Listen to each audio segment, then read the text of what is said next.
নমস্কার বন্ধুরা, কেমন আছেন? আশা করি ভালো আছেন। আজ আমি সব মশলা দিয়ে কাঁচা আমুদি মাছটাকে মেখে রান্না করে দেখাবো। আমুদি মাছগুলোকে ভালো মতো লবণ হলুদ মাখিয়ে ধুয়ে নিয়েছি। এবার এর মধ্যে মাখাবো লবণ, দেব হলুদ, আদা আর কাঁচা লঙ্কা পেস্ট দিয়ে দিয়েছি, ধনের গুঁড়ো, জিরের গুঁড়ো, সর্ষের তেল,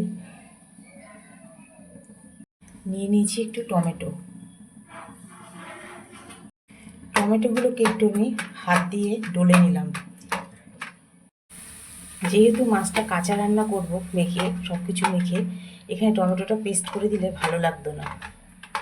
কিছুটা টমেটো আমি হাত দিয়ে ডলে নিচ্ছি আর কিছুটা কড়াইয়ের মধ্যে সাঁতলে নেব। করা হয়ে গেছে, দেখুন টমেটোগুলো ডলে দেওয়াতে ছালগুলো থেকে গেছে, কিন্তু মেশিনে পেস্ট করে দিলে ছালগুলো পুরো পেস্ট হয়ে যেত, সেক্ষেত্রে ভালো লাগতো না। যতটা পারবো আমি হাত দিয়ে ডলে ডলে নরম করে দেবো টমেটোগুলোকে। তেলটা গরম করে তার মধ্যে কালো জিরে দিয়ে দিয়েছি। এরপরে তেলের মধ্যে দিয়ে দিয়েছি টমেটোগুলো একটু তেলের মধ্যে কষিয়ে নরম করে নেব। টমেটোটা তেলের মধ্যে কষে গেছে, এবার দিয়ে দেবো মেখে রাখা মাছগুলো সব দিয়ে দিয়েছি।